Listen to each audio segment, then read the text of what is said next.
Controversy ഉണ്ടാക്കാൻ പറയുന്നതല്ല, എൻ്റെ അനുഭവമാണ് ഞാൻ പറയുന്നത്. തമിഴ് ഇൻഡസ്ട്രിയുടെ ഒരു പ്രത്യേകതയുണ്ട്. മലയാളം പോലെ വളരെ ലാഘവത്തോട് കൂടിയിട്ടല്ല ആരെയും കാണുന്നത്.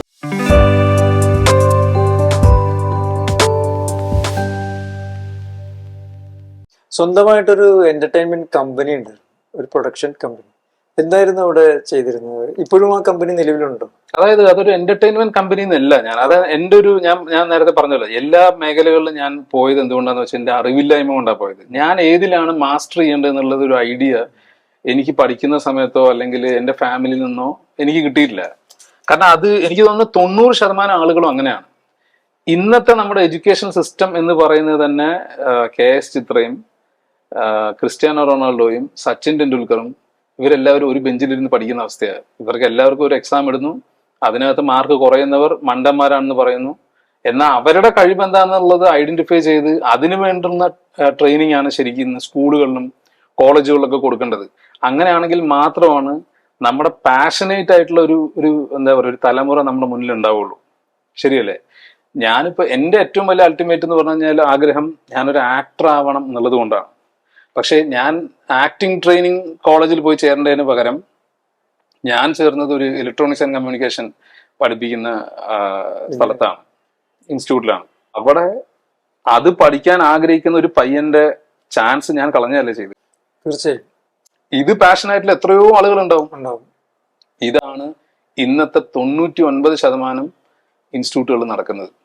അപ്പൊ ഇതിനെതിരെ ഉള്ള ഒരു ക്യാമ്പയിനാണ് എൻ്റെ ഈ കമ്പനി കൊണ്ട് ഞാൻ തീരുമാനിച്ചിരിക്കുന്നത്. കാരണം മറ്റൊന്നുമല്ല, നിങ്ങൾ അക്കാഡമിക്സിനോടൊപ്പം തന്നെ ഈ പറഞ്ഞതുപോലെ നിങ്ങളുടെ ടാലന്റ് ഐഡന്റിഫൈ ചെയ്യും. ഈ ടാലന്റ് ഐഡന്റിഫൈ ചെയ്യാൻ വൈകുമ്പോഴാണ് പാഷനിലേക്കുള്ള ദൂരം കൂടുന്നത്. നമ്മളൊരു 2ാം ക്ലാസ്സിലോ 3ാം ക്ലാസ്സിലോ പഠിക്കുമ്പോൾ ഞാൻ എന്താണെന്നുള്ളത് ഒരു ഐഡന്റിഫിക്കേഷൻ നടന്നാൽ പിന്നെ അതിനു വേണ്ട ഒരു ട്രാക്കിലേക്ക് അവർക്ക് മൂവ് ചെയ്യാൻ പറ്റും. അതായത് ഇന്നത്തെ സിസ്റ്റം എന്ന് പറഞ്ഞാൽ ഇപ്പോഴും ബുക്ക് നോക്കി വായിച്ചുകൊണ്ടിരിക്കുന്ന ഒരു സിസ്റ്റമാണ്. അതായത് നമുക്ക് നമ്മൾ പഠിച്ചിട്ടുള്ള കാര്യങ്ങൾ ഇന്ന് ഏതൊക്കെ നമ്മുടെ മനസ്സിൽ നിൽക്കുന്നുണ്ട്, തലേ ദിവസം പഠിപ്പിച്ച പോലും ഇന്ന് മറന്നുപോകും. പക്ഷെ 10 വർഷം മുമ്പ് കണ്ട സിനിമകൾ നമ്മൾ ഓർത്തു വെക്കും. ഇപ്പൊ ടൈറ്റാനിക്കിന്റെ കഥ ഞാൻ അഞ്ജു ചേട്ടനോട് ചോദിച്ചു കഴിഞ്ഞപ്പോ A to Z എനിക്ക് പറഞ്ഞു തരും. മണിച്ചിത്രത്താഴിന്റെ കഥ പറഞ്ഞു കഴിഞ്ഞാൽ എനിക്ക് പറഞ്ഞു തരും. അപ്പൊ ഈ ഒരു കോൺസെപ്റ്റ് എന്തുകൊണ്ടാണ് എഡ്യൂക്കേഷൻ സിസ്റ്റത്തിലേക്ക് കൊണ്ടുവന്നു കൂടാത്തത്? കുട്ടികൾ കണ്ടു പഠിക്കട്ടെ, അവരറിഞ്ഞു പഠിക്കട്ടെ, ചെയ്ത് പഠിക്കട്ടെ. അതിനകത്ത് ഇപ്പൊ എല്ലാവരും ഭയങ്കര എന്താ പറയാ എസ്റ്റാബ്ലിഷ്ഡ് ആവണം എന്നല്ല. അതിനകത്ത് ഒരാൾ അയാളുടെ ടാലന്റ് ഐഡന്റിഫൈ ചെയ്ത് കഴിഞ്ഞാല് അയാളുടെ ഡെസ്റ്റിനേഷൻ അപ്പൊ തന്നെ ക്ലിയർ ആയില്ലേ? ഈ ഒരു കോൺസെപ്റ്റ് ആണ് ഞാൻ എൻ്റെ ഈ ഒരു സ്റ്റാർട്ടപ്പ് കൊണ്ട് ഞാൻ ചിന്തിച്ചിട്ടുള്ളത്. അതുകൊണ്ട് തന്നെ ഇന്നത്തെ സ്കൂളുകളിലെല്ലാം ഡയറക്റ്റ് ആയിട്ട് പോയിട്ടാണ് ഞാൻ ഇതിനെ കുറിച്ചിട്ട് ക്ലാസ്സുകൾ എടുത്തുകൊണ്ടിരിക്കുന്നത്. കാരണം എൻ്റെ ലൈഫിൽ എനിക്ക് സംഭവിച്ചത് അതാണ്. ഞാൻ ആക്ടിങ് സ്കൂളിൽ പോകേണ്ട ഞാനൊരു ഇലക്ട്രോണിക്സ് ആൻഡ് കമ്മ്യൂണിക്കേഷൻ സ്ഥലത്ത് പോകുന്നു, ലെക്ചറർ ആകുന്നു. അതാണ് ഏറ്റവും വലിയ കോമഡി. ഞാൻ ഒരിക്കലും ഒരു അധ്യാപകനാകേണ്ട ആളെ അല്ല. അതിലെനിക്ക് പെർഫോം ചെയ്യാൻ പറ്റില്ല. കാരണം എത്രയോ നല്ല അധ്യാപകന്മാര് എനിക്ക് മുൻപും പിൻപും വന്നിട്ടുള്ള ഒരുപാട് പേരുണ്ട്. ഞാൻ അവിടെ ചെല്ലുന്ന സമയത്ത് ഒരു എന്താ പറയുക ഒരു ഓഡ് വൺ ഔട്ട്. കാരണം എന്നെ പഠിപ്പിച്ച ടീച്ചേഴ്സിന്റെ കൂടെയാണ് ഞാൻ സ്റ്റാഫ് റൂമിൽ പോയിരിക്കുന്നത്. അത് തന്നെ എന്നെ സംബന്ധിച്ചിട്ട് പ്രൗഡ് ആണോ എന്ന് ചോദിച്ചാൽ ആണ്. പക്ഷെ നമ്മുടെ പ്രീവിയസ് ഹിസ്റ്ററി നോക്കുന്ന സമയത്ത് അവര് പറയും സ്വാഭാവികമല്ലേ, നമുക്കൊരു ചമ്മലാണത്. കാരണം വെച്ചാൽ കാരണം പക്ഷെ ഇതിന്റെ പ്രിൻസിപ്പൾ ശ്രീ പ്രദീപ് സോമസുന്ദരമായിരുന്നു. ഞാൻ പഠിക്കുന്ന സമയത്തും പഠിപ്പിക്കുന്ന സമയത്തും പാട്ടുകാരനാണ് അദ്ദേഹം. സത്യം പറഞ്ഞാൽ എനിക്ക് ഭയങ്കര ഒരു ഇൻസ്പിറേഷൻ ആയിരുന്നു അദ്ദേഹത്തിന്റെ ഒരു ലൈഫ് സ്റ്റോറി. പക്ഷെ ഞാൻ അദ്ദേഹത്തോട് എപ്പോഴും പറയായിരുന്നു, സാർ എനിക്ക് തോന്നുന്നത് സാർ ഇവിടെ കണ്ടിന്യൂ ചെയ്തില്ലായിരുന്നെങ്കിൽ ഇന്ത്യ കണ്ട ഏറ്റവും, അതായത് ഇന്ത്യയിലെ ഫസ്റ്റ് റിയാലിറ്റി ഷോ വിന്നറാണ് അദ്ദേഹം. മേരി ആവാസുനോ എന്ന് പറഞ്ഞിട്ടുള്ള പ്രോഗ്രാം ഒരു വിന്നറാണ്. അദ്ദേഹത്തിന്റെ കരിയർ മുഴുവൻ പുള്ളി എന്താ പറയുക ഫോക്കസ് ചെയ്തിട്ടുള്ളത് ഈ ടീച്ചിങ്ങില്. പുള്ളി ആ പാട്ടിന്റെ മേഖലയിലേക്ക് പോയതേ ഇല്ല. 1 or 2 എന്താ പറയുക നമ്മുടെ മനസ്സിൽ നിൽക്കുന്ന സോങ്സേ പുള്ളിക്ക് തരാൻ പറ്റിയിട്ടുള്ളൂ. ഞാൻ എന്നെ സംബന്ധിച്ച് ഞാൻ പറയുകയാണെങ്കിൽ സാർ അത് അങ്ങനെ ആയിരുന്നില്ല എന്ന് എന്റെ മനസ്സിലും ഞാൻ അദ്ദേഹത്തോട് റിട്ടയർമെന്റിന്റെ സമയത്ത് ഞാൻ പറഞ്ഞിട്ടുണ്ട്. സാർ ഇറങ്ങി ഈ ഒരു ഫീൽഡിലേക്ക് ഇറങ്ങണമായിരുന്നു. അത് പക്ഷെ 2 കാര്യങ്ങളാണ് അതിൽ നിന്ന് നമ്മളെ വലിക്കുക. ഒന്ന് ഫാമിലി. നമ്മളൊരു പാട്ടുകാരനായിട്ട് മുന്നോട്ട് പോകുമ്പോൾ ഒരു കോൺസ്റ്റന്റ് ആയിട്ടുള്ളൊരു ഇൻകം വേണം നമുക്ക്. നമ്മുടെ പുറകിലൊരു കുടുംബം എന്ന് പറഞ്ഞിട്ടുണ്ടല്ലോ. ഇപ്പൊ ഞാൻ അടക്കം അനുഭവിക്കുന്ന ഒരു കാര്യം അത്.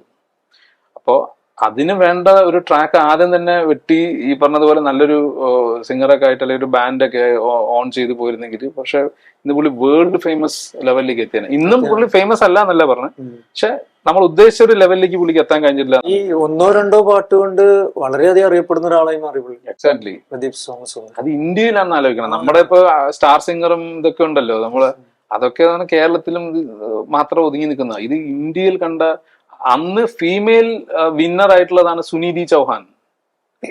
സുനിധി ചൗഹാൻ ആണ് ഇന്ന് ബോളിവുഡിലുള്ള ഒരു 80% ഹിറ്റ് സോങ്സും സുനിധി ചൗഹാൻ ആയിരുന്നു. അതിനുശേഷമാണ് പിന്നെ ശ്രേയ ഘോഷലൊക്കെ വന്ന്, പക്ഷെ ആ ഒരു ലെവലിൽ എത്തപ്പെടേണ്ട ഒരാളായിരുന്നു. അപ്പൊ അതും ഞാൻ കണ്ടിട്ടുണ്ട്.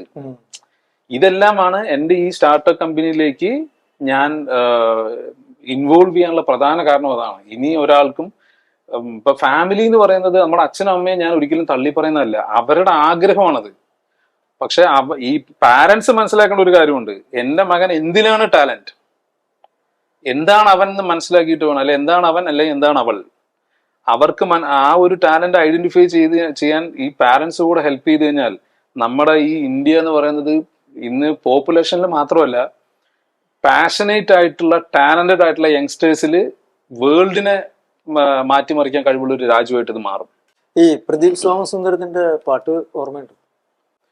പ്രദീപ് സാറിന്റെ പാട്ടുകൾ ഓർമ്മയുണ്ട്. പ്രദീപ് സാർ പാടിയ ഒരു പാട്ട് എനിക്ക് ഭയങ്കര എൻ്റെ മനസ്സിൽ ഭയങ്കര ഇഷ്ടമുള്ളൊരു പാട്ടുണ്ട്. തുറയുണരുമ്പോൾ മിൻവലകളുലയുമ്പോൾ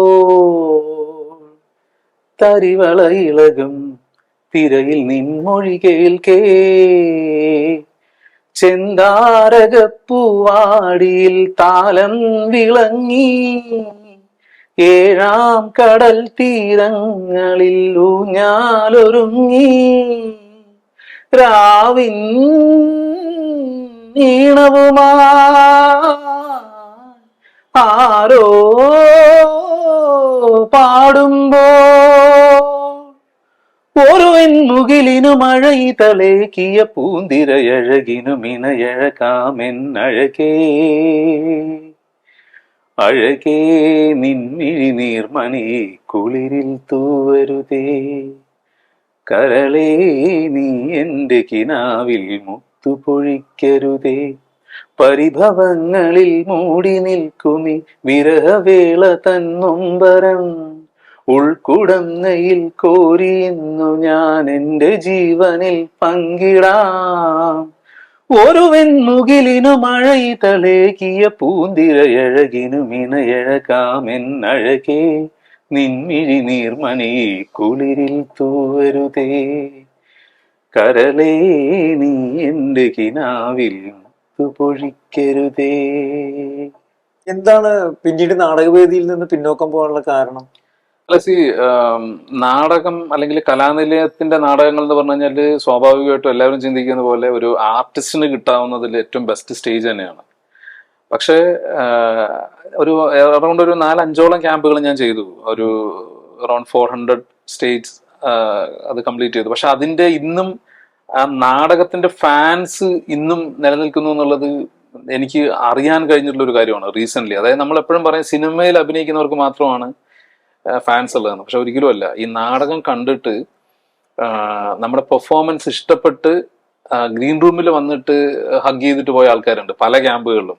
ഇപ്പൊ റീസെന്റ് പറയുകയാണെങ്കിൽ ഇപ്പൊ ദിലീഷ് പോത്തൻ അല്ലെങ്കിൽ ഫഹദ് ഫാസിലൊക്കെ ഈ നാടകം കണ്ടിട്ട് ഈ എന്റെ ക്യാരക്ടറിന്റെ പ്രത്യേകത എന്ന് പറഞ്ഞത് ആദ്യത്തെ ഒരു 1 അവറിന്റെ അടുത്ത് ഈ നാടകത്തെ കൊണ്ടുപോകുന്നത് എന്റെ ഒരു ക്യാരക്ടറാണ്. അതായത് അതിനകത്തൊരു സയന്റിസ്റ്റിന്റെ ക്യാരക്ടർ, രക്തരക്ഷസ്. അപ്പൊ ഈ രക്തരക്ഷസ് കാണാൻ വരുന്നവർക്കൊക്കെ ഒരു ഫ്ലൈറ്റ് വരുന്നു, അതിനകത്ത് ഒരു സയന്റിസ്റ്റ് ഇറങ്ങി വരുന്നു. അപ്പൊ കുറച്ചുകൂടെ ഞാൻ ഗ്ലാമറസ് ആയിട്ടാണ് അതിനകത്ത് നമ്മൾ പ്രസന്റ് ചെയ്യുന്നത്. കാരണം കൂളിംഗ് ഗ്ലാസ് ഒക്കെ ഇട്ട്. പക്ഷെ പണ്ടത്തെ നാടകത്തിൽ അങ്ങനെയൊന്നുമല്ല. പക്ഷെ നമ്മൾ ഈ കാലഘട്ടത്തിനനുസരിച്ചിട്ടുള്ള ഒരു മാറ്റം നമ്മൾ ആ ക്യാരക്ടറിന് കൊണ്ടുവന്നിട്ടുണ്ടായിരുന്നു. പിന്നെ സംസാര ശൈലിയാണെന്നുണ്ടെങ്കിലും ഈ പറഞ്ഞതുപോലെ ഡ്രമാറ്റിക് അല്ല. അതായത് നാടകം എന്ന് പറയുമ്പോൾ നമ്മൾ എപ്പോഴും നമ്മുടെ മനസ്സിൽ രാധേ നീ എവിടെ എന്നൊക്കെയുള്ള രീതിയിലാണ് ചോദിക്കുക. ഇത് നമ്മൾ അങ്ങനെയേ അല്ല. ഇന്നില്ല ഈ ഒരു ലെവലിലേക്ക് ഈ നാടകത്തെ കൊണ്ടുപോയതിൽ പ്രധാന എന്താ പറയാ ഒരു വ്യക്തി എന്ന് പറയുന്നത് സോഹൻ റോയാണ്. അത് അദ്ദേഹമാണ് ശരിക്കും ഇത് ക്ലോസ് ചെയ്തിട്ടുള്ള ഒരു പരിപാടിയായിരുന്നു, ഈ കലാനിലയവും രക്തരക്ഷസും. അപ്പൊ അദ്ദേഹമാണ് അതിനകത്ത് ഫണ്ട് ചെയ്ത് ആ നാടകത്തിലുള്ളവരെ മുഴുവൻ ഡെവലപ്പ് ചെയ്ത് കൊണ്ടുവരാൻ വേണ്ടിയിട്ട് അദ്ദേഹം എടുത്തിട്ടുള്ള ഒരു ധൈര്യമാണ് ശരിക്കും എടുത്തു പറയേണ്ടത്. പക്ഷെ ഇന്ന് ഇപ്പോൾ കലാനിലയത്തിന്റെ പല ഇന്റർവ്യൂസും ഒക്കെ ഞാൻ കണ്ടിട്ടുണ്ട്. അദ്ദേഹത്തിന്റെ പേര് വളരെ കുറച്ച് സ്ഥലങ്ങളിലെ അവരൊക്കെ പ്രതിപാദിക്കുന്നുള്ളൂ. അത് വളരെ തെറ്റായിട്ടുള്ള ഒരു കാര്യമാണ്. അദ്ദേഹം ഒരാൾ ഇല്ലാന്നുണ്ടെങ്കിൽ ആ നാടകം ഇല്ല.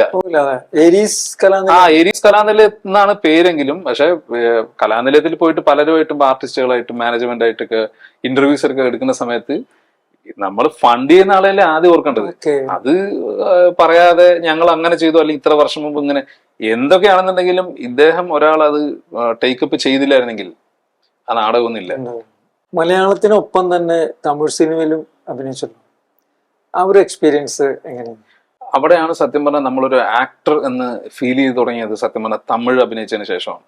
കാരണം ഈ തമിഴ് ഇൻഡസ്ട്രിയുടെ ഒരു പ്രത്യേകതയുണ്ട്. മലയാളം പോലെ വളരെ ലാഘവത്തോട് കൂടിയിട്ടല്ല ആരെയും കാണുന്നത്.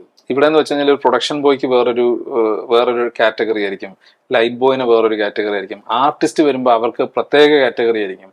അങ്ങനത്തെ ഒരു ലെവലുണ്ട്. അവിടെ അങ്ങനെയല്ല. അവിടെ എല്ലാവരും അങ്ങോട്ടും ഇങ്ങോട്ടും ഭയങ്കര റെസ്പെക്റ്റും സ്നേഹവും കൊടുക്കുന്നതായിട്ട് എനിക്ക് ഫീൽ ചെയ്തിട്ടുണ്ട്. ഇതിവിടെ ഒരു കോൺട്രവേഴ്സി ഉണ്ടാക്കാൻ പറയുന്നതല്ല, എന്റെ അനുഭവമാണ് ഞാൻ പറയുന്നത്. ആദ്യമായിട്ട് ഒരു കാരവാൻ കിട്ടിയത് തമിഴ് സിനിമയിലാണ്. കാരണം ഇവിടെ കാരവാനിന്റെ ഡ്രസ്സ് മാറാൻ പോലും പല സിറ്റുവേഷനുകളിലും കാരവാനിൽ കയറാൻ നോക്കിയിട്ട് അതിന്റെ പുറത്ത് നിന്നിട്ട് ഡ്രസ്സ് മാറേണ്ടി വന്നൊരു അവസ്ഥ ഉണ്ടായിട്ടുണ്ട്.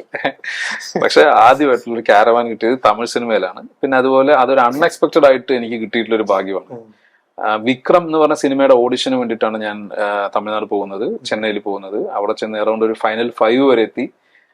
ലാസ്റ്റ് ഘട്ടത്തിൽ കമൽഹാസൻ സാറും ലോകേഷ് കനകരാജൊക്കെ ആയിരുന്നു എന്റെ ഓഡിഷൻ ഉണ്ടായിരുന്നത്. ഏതാണ്ട് 100% എന്ന് വേണമെങ്കിൽ പറയാം. അവരത് ഫൈനലായിട്ട് ഉറപ്പിച്ചൊരു ക്യാരക്ടർ ആയിരുന്നു. അതിനകത്ത് എനിക്ക് തോന്നുന്നത് കമൽ സാറിന്റെ മോന്റെ ക്യാരക്ടർ എന്തോ ആയിരുന്നു, കാളിദാസ് ചെയ്ത ക്യാരക്ടർ.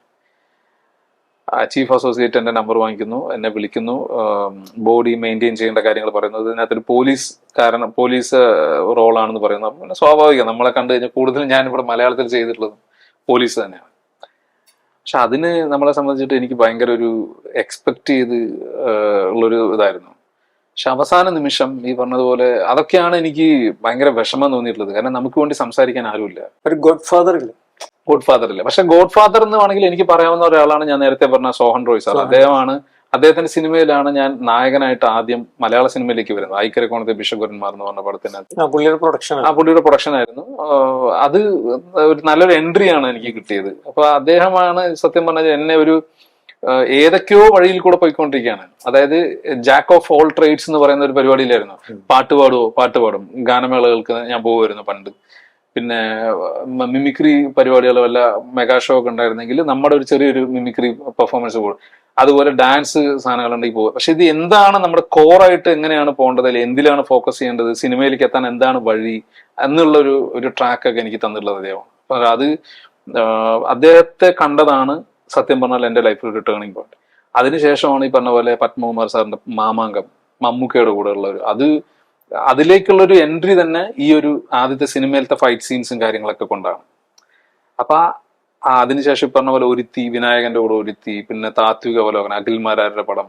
അപ്പൊ അങ്ങനെ കുറെ സിനിമകളിലേക്ക് വരാനുള്ള ഒരു കാരണം തന്നെ ഈ പറഞ്ഞ പോലെ ഇവിടെ നിന്നാണ് ഒരു സ്റ്റാർട്ട് എന്ന് പറയുന്നത്. ഇന്നും നല്ലൊരു ക്യാരക്ടർ നമ്മളിലേക്ക് വരുന്നില്ല എന്നുള്ളതാണ് സത്യം. അത് നമ്മളെ അറിയുന്ന അല്ലെങ്കിൽ അടുത്തറിയുന്നവർ പോലും ഒരു പ്രൊജക്ട് ഓൺ ആവാൻ വേണ്ടിയിട്ടുള്ള വരെ ഉള്ളൂ അവരുടെ ഈ പറഞ്ഞ സ്നേഹവും സൗഹൃദവും ഒക്കെ.